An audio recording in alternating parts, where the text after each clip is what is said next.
সামনে থেকে চললে ভালোই। মানুষ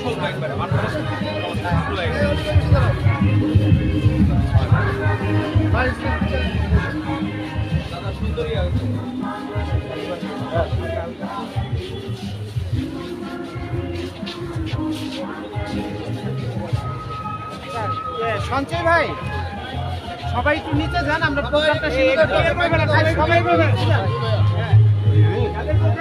সবাই একটু ক্লিয়ার করে ফেলেন ভাই, আমরা ওই পাশে দাঁড়াই, আমরা নিচে যাই। এই ভাই এদিকে জড়াবেন না ভাই, আর কাউকে লাগবে না, শুধু সঞ্জয় দা থাকলে হবে।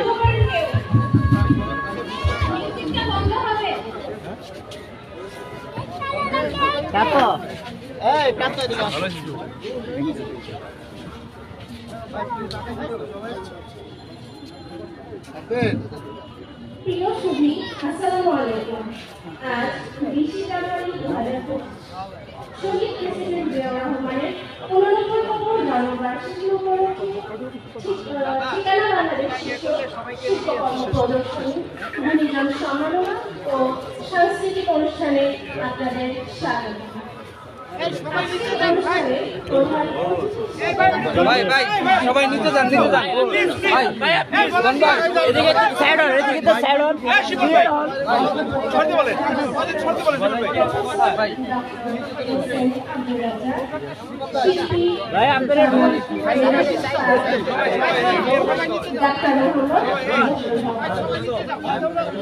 এই ভলান্টিয়ার, এই ভলান্টিয়ার ভাই, এই ভলান্টিয়ার আসতে হবে, ভলান্টিয়ার।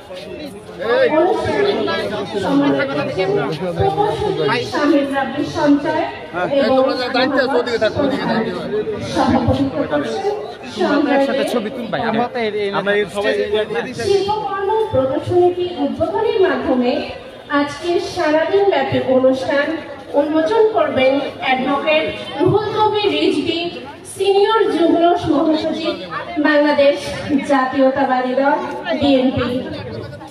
অনুষ্ঠানের মূল পর্বে রয়েছে বাংলাদেশের জাতীয়তাবাদী বাংলাদেশ শিল্পকর্ম প্রদর্শনী, শিল্পীদের শিল্পকর্ম প্রদর্শনী, গুণীজন সম্মাননা ও মনোজ্ঞ সাংস্কৃতিক অনুষ্ঠান।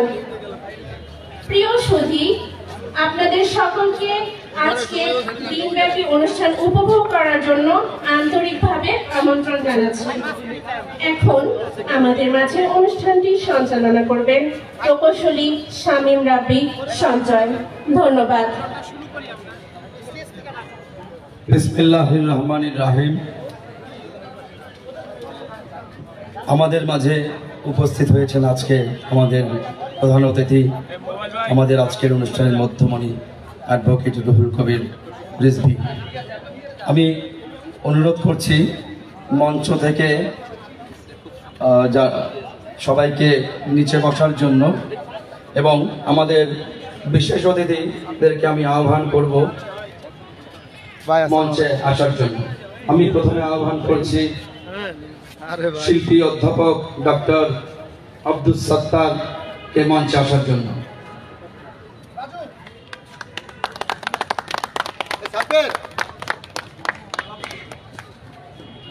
আমি আহ্বান করছি প্রফেসর ডক্টর এস.এম. আব্দুল রাজ্জাককে মঞ্চে আসার জন্য।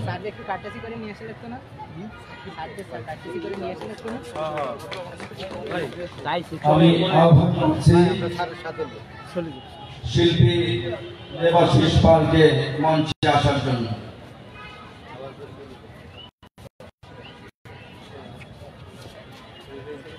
আমি আহ্বান করছি ডক্টর মোহাম্মদ জহুরুল হককে মঞ্চে আসার জন্য।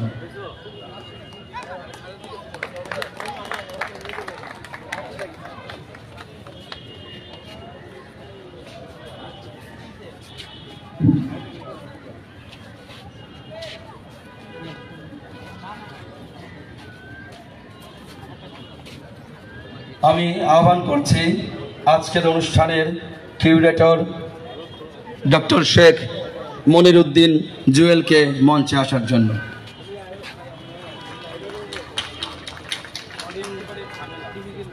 আমি আহ্বান করছি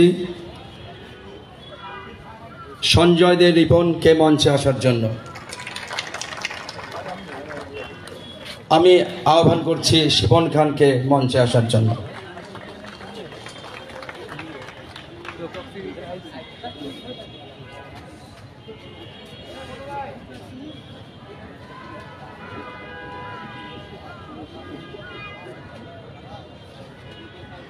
দুর্গমগিরি কান্তার মরু দুস্তর পারাবার, লঙ্ঘিতে হবে রাত্রি নিশীথে যাত্রীরা হুঁশিয়ার। অসহায় জাতি মরিচে ডুবিয়া জানে না সন্তরণ, কান্ডারি আজ দেখিব তোমার মাতৃমুক্তিপণ। হিন্দু না ওরা মুসলিম ওই জিজ্ঞাসে কোন জন, কান্ডারি বলো ডুবেছে মানুষ সন্তান মোরমার। দুর্গমগিরি কান্তার মরু দুস্তর পারাবার, লঙ্ঘিতে হবে রাত্রি নিশীথে যাত্রীরা হুঁশিয়ার। স্বাধীন বাংলাদেশ সৃষ্টির প্রসব বেদনার মাঝে দাঁড়িয়ে দেশপ্রেমিক অকুত ভয় অসীম সাহসী যে মানুষটি ওই রিভল্ট বলে নিজে স্বাধীনতা যুদ্ধ শুরু করলেন, যার বজ্রদীপ্ত কণ্ঠে স্বাধীন বাংলা বেতারে ভেসে আসা বাংলাদেশের স্বাধীনতার ঘোষণা শুনে এদেশের আপামর জনতা একাত্তরে স্বাধীনতার যুদ্ধে ঝাঁপিয়ে পড়লেন, যে মানুষটি স্বাধীন বাংলাদেশে ৭৫-এর অভ্যুত্থান পাল্টা অভ্যুত্থানের বেড়াজালে বন্দী হলেন এবং সিপাহী ও জনতা কাঁধে কাঁধ মিলিয়ে যাকে সেই বন্দি দশা থেকে মুক্ত করে তাল মাতাল বাংলাদেশের দায়িত্বভার অর্পণ করলেন। দেশ গড়ার সেই দায়িত্ব তিনি নিজের জীবন দিয়ে পালন করে গেলেন এবং ৪৪ বছর আগে যার গড়ে দেওয়া শক্ত ভিত্তির উপরে আজও বাংলাদেশের সফলতা, সমৃদ্ধি ও সার্বভৌমত্ব দাঁড়িয়ে আছে। তিনি আজও আপামর বাংলাদেশীদের অবিসংবাদিত সফল কান্ডারি, মহান স্বাধীনতার ঘোষক, জেড ফোর্সের অধিনায়ক শহীদ প্রেসিডেন্ট জিয়াউর রহমান। বাংলাদেশের এ যাবৎকালের সর্বশ্রেষ্ঠ সফল কান্ডারি, মহান নেতা শহীদ প্রেসিডেন্ট জিয়াউর রহমানের ৮৯তম জন্মদিন উপলক্ষে বাংলাদেশের সাধারণ মানুষকে নিয়ে আমাদের আজকের এই সারাদিন ব্যাপী আয়োজন। ঠিকানা বাংলাদেশ। আয়োজনে তুমি বাংলাদেশ। আমরা বাংলাদেশের প্রতিটি মানুষের মাঝেই বাংলাদেশকে খুঁজে ফিরি।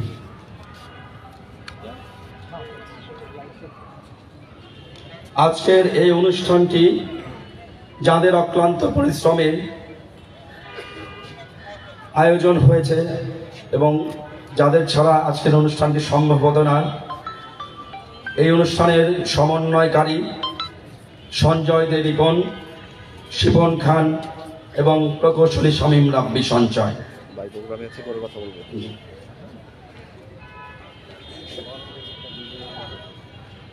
আমি আহ্বান করছি শিল্পী অধ্যাপক ডক্টর আব্দুস সাত্তারকে মঞ্চে এসে কিছু বলার জন্য।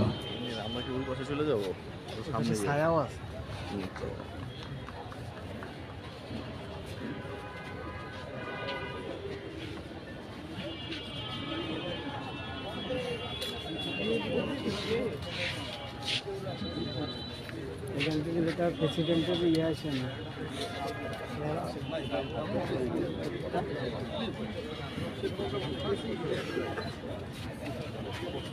শিল্পকলা ছাড়া কোন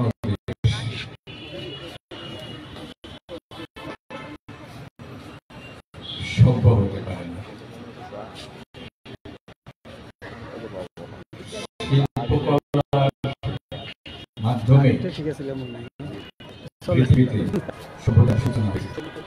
সেই আদিকালে যখন মানুষ কথা বলতেও শিখেনি, আকারে ইঙ্গিতে হাতের ইশারায় অঙ্গভঙ্গিতে মনের ভাব প্রকাশ করত, বসবাস করার জন্য যখন কোনো বাসস্থানও ছিল না, সেই সময় প্রেসিডেন্টের ছবিটা সেই সমস্ত বক্তা ছবি অশিক্ষিত লোকজন পাহাড়ের গুহায় বসবাস করতেন এবং সেখানে বসবাস করতে করতে তারা পাহাড়ের দেয়ালগুলোতে অপূর্ব চিত্রাঙ্কন করে সাজিয়েছে ভবিষ্যৎ প্রজন্মের জন্য। সেই সমস্ত চিত্রকর্ম কিন্তু পৃথিবীর বিস্ময়গুলোর মধ্যে অন্যতম। এখনো আমরা আধুনিক কালে যে সমস্ত বিখ্যাত বিখ্যাত শিল্পীর চিত্রকর্ম দেখি এবং বিখ্যাত বলি, সেই আদিকালের অশিক্ষিত লোকজন যে চিত্রকর্ম রেখে গেছেন আমাদের জন্য, সেগুলো এখন এই শিক্ষিত শিল্পীদের চাইতেও অনেক ক্ষেত্রে গুরুত্বপূর্ণ বলে বিবেচিত হচ্ছে।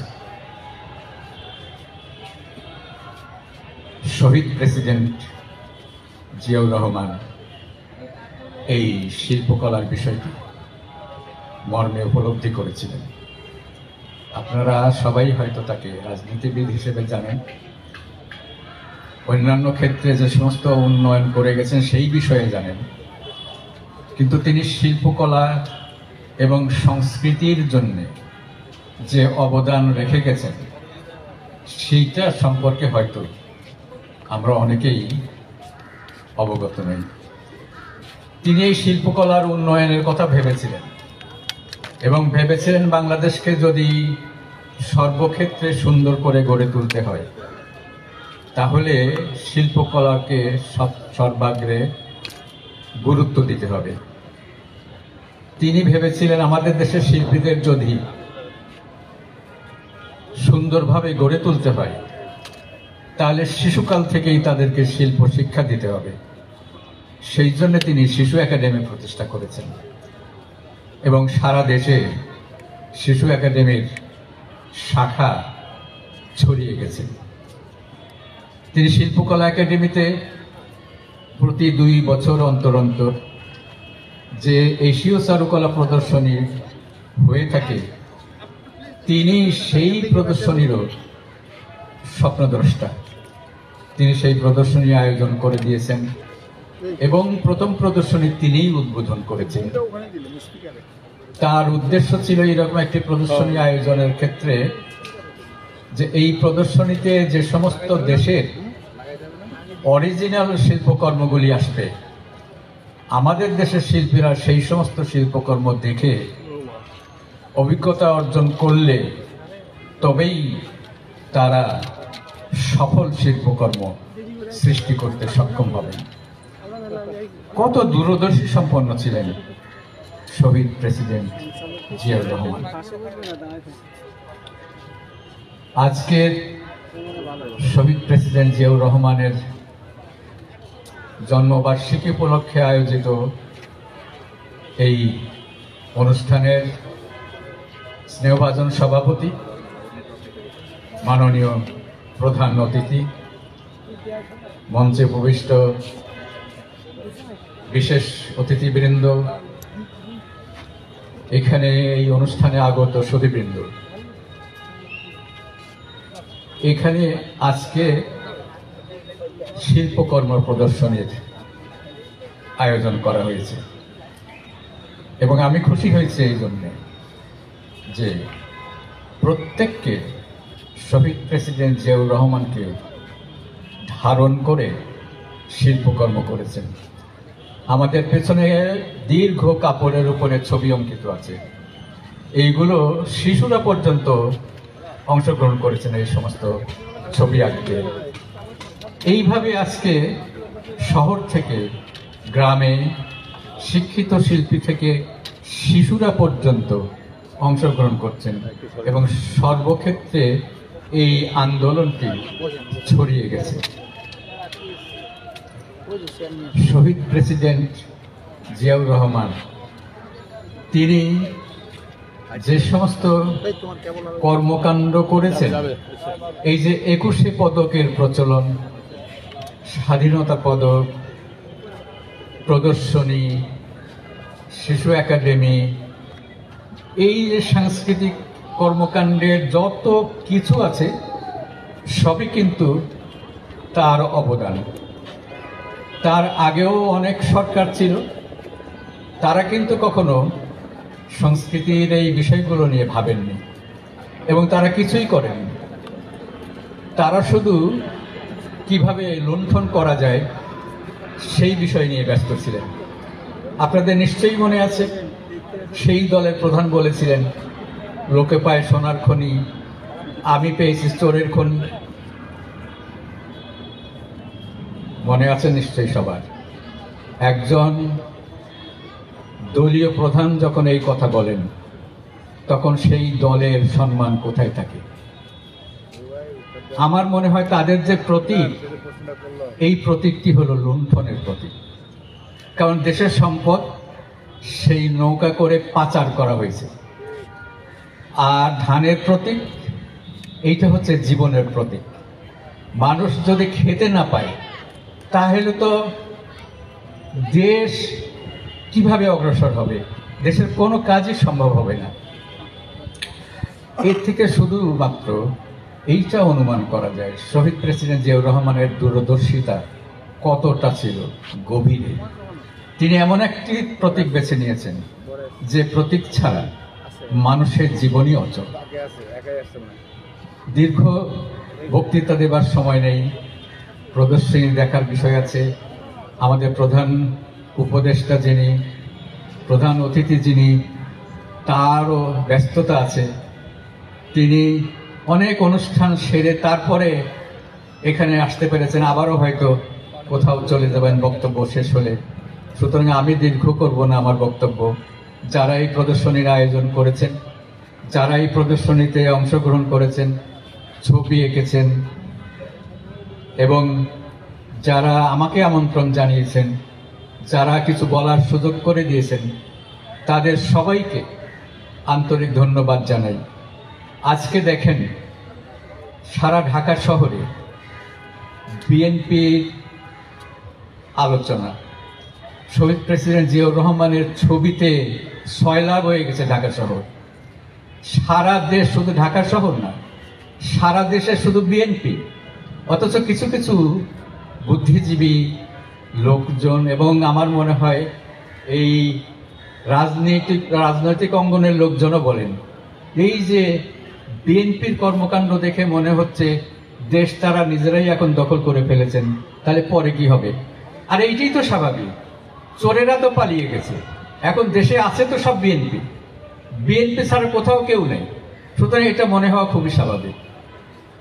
তো আমি মনে করি আপনারা সবাই এইভাবেই সর্বত্র জাগ্রত থাকবেন, যাতে মনে হয় বিএনপি বাংলাদেশ। সকলকে ধন্যবাদ।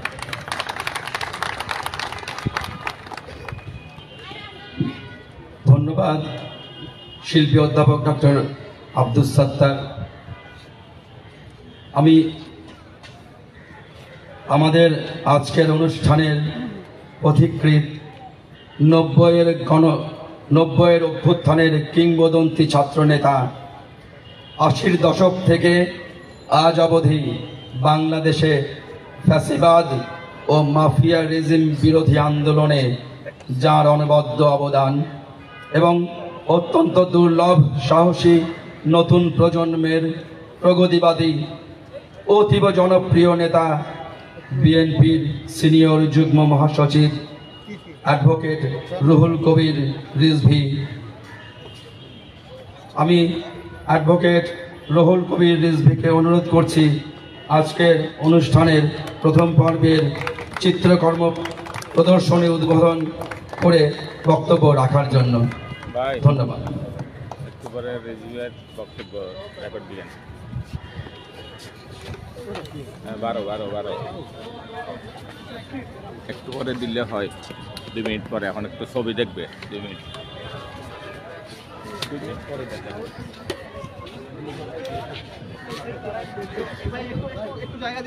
ভাই আমাদের আপনি একটু পাশে যাবেন স্যার, একটু ওদিকে সামনের দিকে মুখ করে দেখি একটু জায়গা দেন।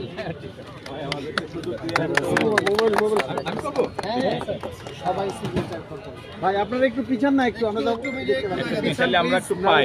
ছবি পাচ্ছি না ভাই, মোবাইলগুলো একটু নামান না একটু।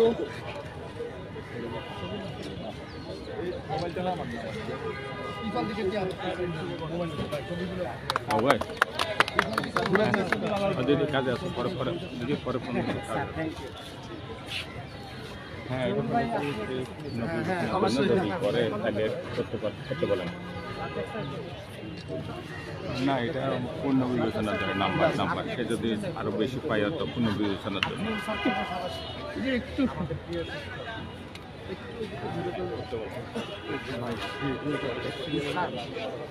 এদিকে একটু ঘুরে ঘুরে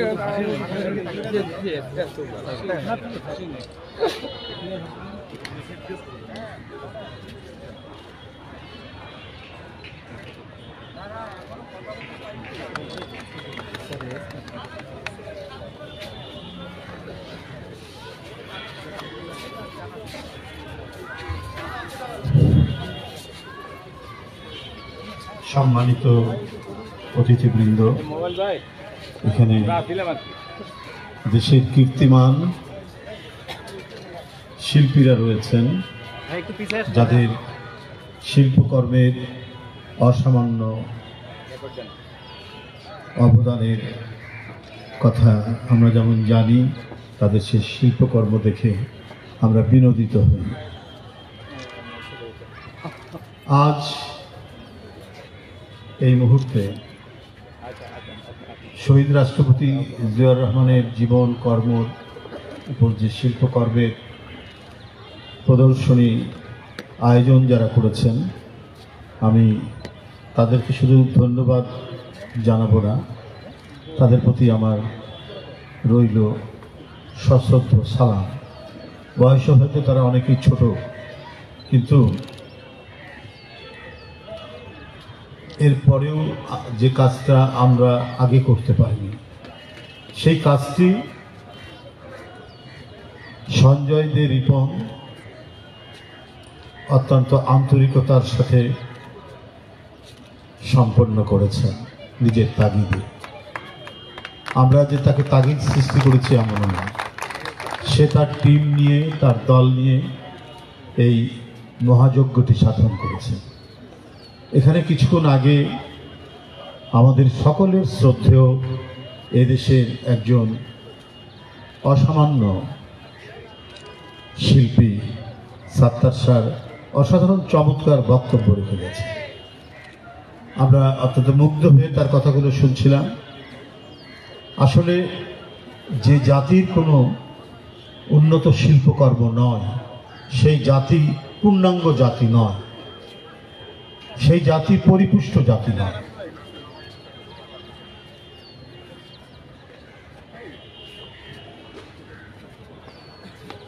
বন্ধুরা,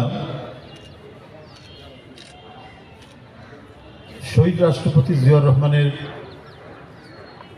শিল্প সংস্কৃতিতে তার অবদানের কথা সাত্তার স্যার এখানে উল্লেখ করেছেন। আমি বলবো না নতুন করে কোনো কথা, আমি শুধু এইটুক মনে করি, যে কথাটি আমি আগেও বলেছিলাম, যে একটি জাতি পরিপুষ্ট হবে না যদি তার একটা বৃহৎ শিল্পকর্ম গড়ে না ওঠে। এবং এই শিল্পকর্ম গড়ে ওঠার মধ্যে দিয়েই সেই জাতিটি আন্তর্জাতিক সমাদরই শুধু লাভ করবে না, তার আরও অন্যান্য যে সেক্টরগুলি রয়েছে সেগুলো বিকশিত হবে বলে আমার মনে হয়। জার্মান জাতি পৃথিবীতে জ্ঞানে বিজ্ঞানে অত্যন্ত উন্নত, কিন্তু জার্মান জাতির যে শিল্প সাহিত্য সংস্কৃতিতে তাদের যে অবদান তারা তৈরি করেছিলেন, সেই অবদানের কারণেই বিজ্ঞান এবং প্রযুক্তিতে পরবর্তীতে তারা পৃথিবীতে পৃথিবীতে অন্যতম একটি শ্রেষ্ঠ জাতি হিসেবে তারা পরিচয় লাভ করেছিল। সেখানে বেটোফেনের জন্ম হয়েছে, গ্যাটের জন্ম হয়েছে, আরো কত বিখ্যাত লোক, ক্ষণজন্ম মানুষের জন্ম হয়েছে বলেই সেখানকার শিল্প সাহিত্য এত সমৃদ্ধ, এবং এই সমৃদ্ধ শিল্প সাহিত্যের কারণেই তারা অন্যান্য ক্ষেত্রেও যে অবদান রেখেছে সেটি নতুন করে বলার অপেক্ষা রাখে না। তাদের কারিগরি বিদ্যা পৃথিবীর মধ্যে আমি বলবো একটি ঈর্ষণীয় উচ্চতায় উঠেছে। মাঝখানে নাৎসিবাদের প্রকোপ বৃদ্ধি পাওয়াতে তাদেরকে হয়তো কিছুটা পিছনে সরতে হয়েছে, কিন্তু তারপরেও এখনো অর্থনৈতিক শক্তিতে তারা পৃথিবীর অন্যান্য বড় অর্থনৈতিক সাথে প্রতিযোগিতা করছে এবং প্রথম সারিতে তাদের অবস্থান রয়েছে। শহীদ রাষ্ট্রপতি জিয়াউর রহমান তিনি বিশ্বের এই সমস্ত দৃষ্টান্ত দেখে তিনিও চেষ্টা করেছিলেন যে এই জাতি আমরা যদি সামগ্রিকভাবে এর উন্নয়ন সাধন করি, শুধু মেট্রো রেল আর ফ্লাইওভার তো উন্নত নয়, মানুষের মনের জাগরণ, মনের উন্নত হওয়া, সেই মানুষ যদি মানসিক দিক থেকে যদি উন্নত না হয় তাহলে তাকে দিয়ে আপনি মহৎ কিছু করাতে পারবেন না। সে আরো অন্য কিছু আবিষ্কার অথবা সৃষ্টির প্রেরণা সে লাভ করতে পারবে না। তাই জাতির অবশ্যই একটি বৃহৎ উদ্যোগ থাকতে হয় শিল্পকর্মের বিকাশ সাধনের জন্য। এটা অত্যন্ত নিবিড়ভাবে বুঝতে পেরেছিলেন, গভীরভাবে বুঝতে পেরেছিলেন জিয়াউর রহমান। সেই কারণেই শিল্পের নানা ক্ষেত্রে এবং এটিকে প্রমোট করার জন্য যে কথাটি সত্তার স্যার বলেছেন, দেখুন আপনার 21শে পদক, স্বাধীনতার পদক, এর পদক তৈরি করেছিলেন যে যাতে করে গুণী ব্যক্তিরা যারা শিল্প সাহিত্যে অবদান রাখছেন, শিক্ষায় অবদান রাখছেন, তাদেরকে পুরস্কার দিয়ে উৎসাহিত করা, আরো মানুষ যাতে সেদিকে এগিয়ে আসে, এবং সেটা অবশ্যই তার কর্ম এবং গুণ দ্বারা। সে কখনোই বিবেচিত হবে না সে কোন রাজনীতিতে বিশ্বাস করে, সেটার দ্বারা নয়। আমরা জানি যে মুক্তিযুদ্ধের যে ইতিহাস, একেবারে প্রথম ফান্ডামেন্টাল যে কাজটি জিয়াউর রহমানের করেছিলেন, যাকে দিয়ে হাসান হাফিজুর রহমান বামপন্থী মানুষ ছিলেন, কিন্তু জিয়াউর রহমান মনে করেছিলেন যে এই লোকটি উপযুক্ত লোক, এই সাংবাদিক, তাকে দায়িত্ব দিলে পরে কাজটি ভালো হবে। ওইখানে কিন্তু উনি রাজনীতির বিষয়টি বিবেচনা করেননি, যে উনি জিয়াউর রহমানের সমর্থক কি সমর্থক নন সেটা বিবেচনা করেননি। তিনি বিবেচনা করেছেন লোকটা যোগ্য কিনা। এই জন্য মুক্তিযুদ্ধের প্রায় 16 খণ্ড এই মুক্তিযুদ্ধের ইতিহাস মানে পূর্ণাঙ্গ ইতিহাস রচনার জন্য দায়িত্ব দিয়েছেন তিনি। তো সেই জন্যই দেশের রাষ্ট্র সমাজের মধ্যে থেকে এগিয়ে আসা মানুষদেরকে যদি উৎসাহিত করা যায় বিভিন্ন রাষ্ট্রীয় পুরস্কার দিয়ে, তাহলে তার যারা উত্তরসূরি তারাও এগিয়ে আসবে।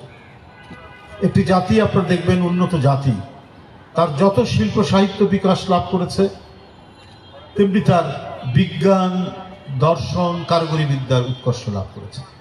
শেক্সপিয়ার জন্ম লাভ করেছিল বলেই নিউটনের জন্ম হয়েছে, খুব বেশি দূরে নয়, কাছাকাছি সময়। কারণ মানুষের চিত্তের যে মানে প্রসার, মানুষের মানে চিত্তের যে আপনার মানে রুচির যে বিকাশ, সেটা ঘটাতে হয় শিল্পের অনুশীলন এবং চর্চার দ্বারা।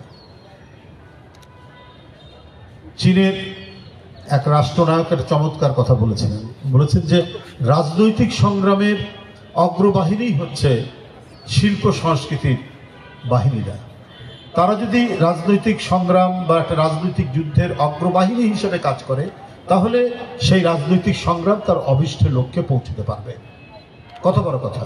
কোনো রাজনৈতিক সংগ্রাম তার যদি উন্নততর সাংস্কৃতিক ভিত্তি না থাকে, তার যদি একটা শৈল্পিক মাত্রা যদি যোগ না হয়, ওটা উন্নত লাভ করতে পারে না।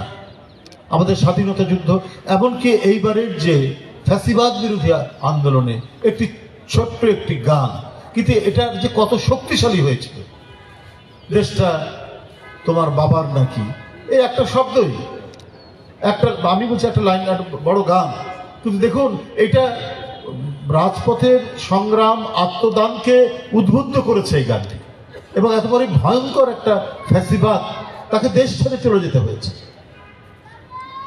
সুতরাং এইটা অত্যন্ত গভীরভাবে উপলব্ধি করেছিলেন করেছেন বলেই তিনি নিজের দেশের শিল্প সাহিত্যের বিকাশের জন্য, তাদেরকে উৎসাহিত করার জন্য একদিকে যেমন পুরস্কার প্রবর্তন করেছেন তাদেরকে নানাভাবে। আজও আমরা অনেকের কাছ থেকে অনেক গল্পের কথা শুনি, অনেক ঘটনার কথা চিনি। কবি আল মাহমুদ, আমি ভারতে অনেক কবিদের কাছে শুনেছি, তিনি যখন বেঁচে ছিলেন, আমাদের সমকালীন এই সময়েরই তো কবি, মারা গেলেন কয়েকদিন আগে। কবি আল মাহমুদ পশ্চিমবাংলার কিছু কবি বলেছে যে এখন দুই বাংলার মধ্যে সবচেয়ে বড় কবি হচ্ছে আল মাহমুদ। তার একটি ঘটনা আছে, তৃষিত জলধি নামে একটি তার ভ্রমণ কাহিনী বলে শহীদ রাষ্ট্রপতি জিয়া রহমানের সাথে তিনি হিজবুল বাহারে সমুদ্র বিহারে গিয়েছিলেন। তো সমুদ্র বিহারে গিয়ে সেটার উপর তিনি পরে একটি ওই কাহিনীটা তিনি রচনা করেছেন জিয়া রহমানের সাথে। তো ঘটনা হচ্ছে যে এই যে শিল্পী সাহিত্যিক কবি, এদেরকে তিনি কাছে রাখতেন, ওদের তিনি কাছে রেখেছেন, কারণ এরা প্রেরণার সৃষ্টি করবে, গোটা জাতির কাছে এরা প্রেরণার সৃষ্টি করবে। এদের অত্যন্ত প্রয়োজন রয়েছে একটি জাতি, একজন ভালো চিত্রকর, পেইন্টার, একজন বড় কবি, একজন ভাস্কর্য শিল্পী, তাদের সৃষ্টিকর্মের মধ্যে দিয়ে যেটা দিয়ে যায় সেটা তো একটা জাতিকে মহিমান্বিত করে, এবং যুগের পর যুগ, বছরের পর বছর সেটা মহিমান্বিত করতে থাকে, শতাব্দীর পর শতাব্দী সেটা করে, এবং একটি জাতির সেটা একটি সম্পদ হিসাবে পরিগণিত হয়। এই কারণেই আজকে পৃথিবীর উন্নত দেশগুলো তারা তাদের শিল্প সাহিত্য নিয়ে অত্যন্ত গর্ব করে। তো এইটি আজকে যে কাজটি সঞ্জয় দে রেপন আজকে এতগুলো অতিথিকে এখানে নিয়ে এসছেন, বিশ্ববিদ্যালয়ের শিক্ষক এবং শিল্পী তাদেরকে নিয়ে এসছেন, এই কাজটি আজ থেকে ৬-৭ মাস আগে করা যেত না, এখানেই করা যেত না, অসম্ভব। একটা সমাজ যদি গণতান্ত্রিকভাবে বিকশিত হতে না পারে, যদি সেখানে বহুমাত্রিক ধারণা তৈরি না হয়, বহুমাত্রিক যদি সেই সমাজ না হয়, সেখানে ফ্যাসিবাদের জন্ম নেবে, সেখানে ফ্যাসিবাদের জন্ম নিতে পারে। এখন বলবেন যে আওয়ামী লীগেরও তো অনেক কবি সাহিত্যিক শিল্পীরা ছিল, হ্যাঁ ছিল, এরা কবি সাহিত্যিক শিল্পীরা তারা ফ্যাসিবাদকে যে সমর্থন করেনি তাই না, করে। আপনার এজরা পাউন্ড কবিদের কবি বলা হয়, আইরিশ কবি, ইংলিশ কবি, বাড়ি তার আয়ারল্যান্ডে, কিন্তু বিখ্যাত কবি, তিনি নাৎসিবাদকে সমর্থন করেছে, কিন্তু তাই বলেই কি এটা সত্য হয়ে গেল? শিল্প সাহিত্যের বিকাশ ঘটাতে হলে আলটিমেটলি গণতান্ত্রিক পরিবেশ নিশ্চিত করতে হয়, কারণ শিল্পীরা সার্বক্ষণিকভাবেই তাদের অন্তর্গতভাবেই তারা হচ্ছে স্বাধীন চেতা, আর তার হৃদয় যদি স্বাধীন না হয়, তার মানে শিল্পকর্ম কখনোই খুব উঁচু মাত্রা লাভ করতে পারবে না। তো সুতরাং গণতান্ত্রিক পরিবেশ অপরিহার্য, যেটি আওয়ামী ফ্যাসিবাদের আমলে ছিল সোনার পাথর বাটি, কারণ তারা সহাবস্থান বুঝতে চাইত না, তারা ভিন্ন আদর্শের মানুষ একই জায়গায় দাঁড়াতে পারে কোনো কোনো সময়ে, সেটা তারা বিশ্বাস করত না, এবং করতো না বলেই একমাত্রিক একটি দেশ হওয়ার কারণেই তাদের পক্ষের যে শিল্পী সাহিত্যিক তারাও কিছু করতে পারেনি, বরং তারা গড্ডালিকা প্রভাব গা ভাসিয়ে দিয়েছে। না হলে 28 লক্ষ কোটি টাকা বাংলাদেশ থেকে পাচার হয়েছে তারা বলে, যদি সত্যিকার অর্থেই এখানে শিল্প সাহিত্যের স্বাধীনতা থাকতো তাহলে এর বিরুদ্ধে কঠিন প্রতিবাদ হতো।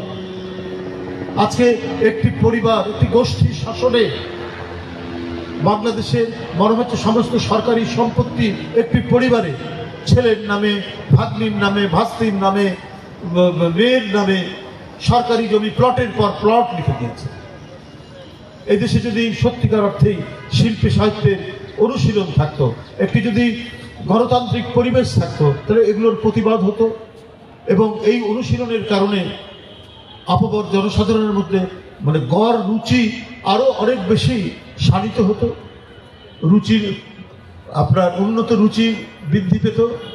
এই ধরনের চর্যবৃত্তি, লুণ্ঠন, টাকা পাচারের যে একটা পরিকাঠামো নির্মাণ করা হয়েছিল সেটা হতে পারত না। যাই হোক, আজকে একটি পরিবর্তিত পরিবেশে আমরা এই রবীন্দ্র সরোবরে শহীদ রাষ্ট্রপতি জিয়াউর রহমান তাকে নিয়ে যে চিত্রকর্ম যারা করছেন, এদের এই মহৎ উদ্যোগকে আমি অত্যন্ত সাধুবাদ জানাই যে এরপর থেকে ইনশাল্লাহ তার উপরে আরও অনেক কাজ হবে। একজন রাষ্ট্রনায়ককে বিশ্লেষণ করা এবং তিনি যে এত সমালোচনা, এত অপপ্রচার, এত মিথ্যা তথ্য, অপতথ্য দিয়ে ঢেকে রাখার চেষ্টা করা হয়েছিল, কিন্তু একটা মানুষ যদি অন্তর্গতভাবে স্বচ্ছ হয়, তার যদি জাতির কাছে তার কৃতকর্ম যদি অত্যন্ত উন্নত হয়, তাহলে তাকে কখনোই মিথ্যা অপতথ্য দিয়ে ঢেকে রাখা যায় না।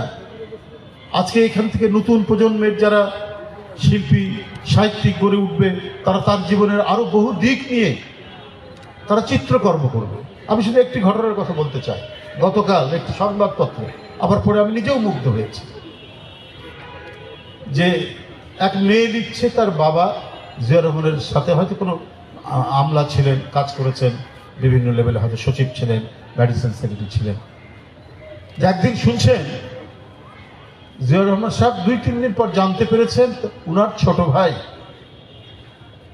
তাকে, উনি পর্যটনে চাকরি করতেন, তাকে ডাবল প্রমোশন দেওয়া হয়েছে।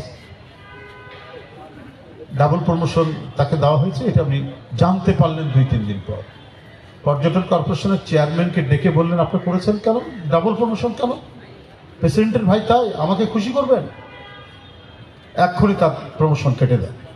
উনি ওখানে স্ট্যান্ড বাই অর্ডার দিয়ে উনার আপন প্রেসিডেন্টের আপন ছোট ভাই তার যে প্রমোশন, ডাবল প্রমোশন, সেটা তিনি বাতিল করেছেন। এই যে ইন্টিগ্রিটি, তো এইটার উপরে তো একটা কি বলবো, যে অমর শিল্প সৃষ্টি হতে পারে। আমি তো একটা ছোট্ট ঘটনার কথা বললাম, একটা অমর সৃষ্টি হতে পারে। এই ধরনের অসংখ্য ঘটনা আছে যে বাংলাদেশ, যেখানে মানে গোষ্ঠী শাসনের কারণে ফ্যাসিবাদী শাসন কায়েম করার জন্য 28 লক্ষ কোটি টাকা পাচার হয়, সেই দেশে একটা মানুষ নিজের ভাইয়ের প্রমোশনের জন্য, ডাবল প্রমোশনের জন্য চেয়ারম্যানকে ডেকে নিয়ে এসে ধমকিয়ে সেটা নিজে বাতিল করেছে। এটাই হচ্ছে তুলনা। তো সুতরাং শহীদ রাষ্ট্রপতি জিয়াউর রহমান এদেশের শিল্পকর্মের একটি কেন্দ্রীয় চরিত্র হতে পারে। আপনারা সবাই ভালো থাকবেন। আজকের আপনাদের এই শিল্পকর্মের শুভ উদ্বোধন ঘোষণা করছি।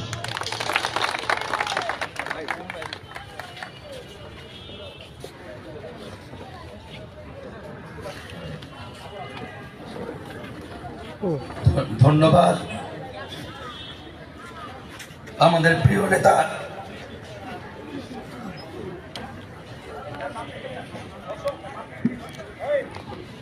আমি এখন অনুরোধ করছি আমাদের প্রিয় নেতা অ্যাডভোকেট রুহুল কবির রিজভী সহ সবাইকে চিত্রকর্ম প্রদর্শনী পরিদর্শন করার জন্য।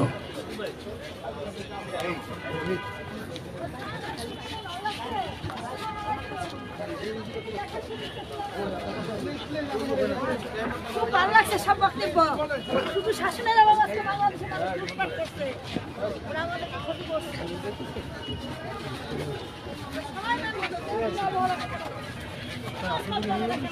সবাই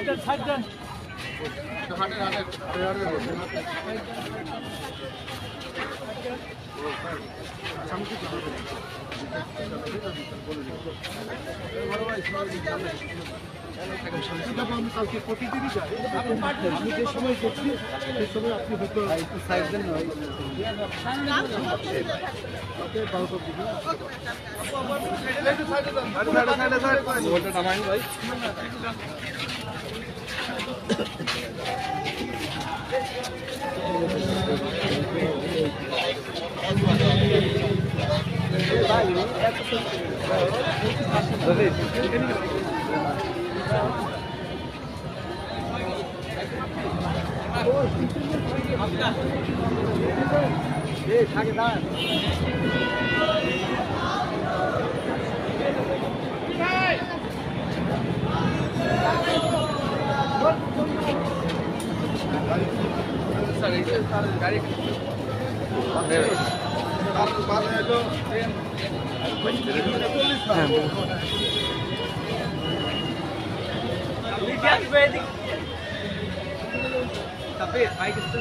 আরেকটা গাড়ি আছে ওটা আপনার পাঠাই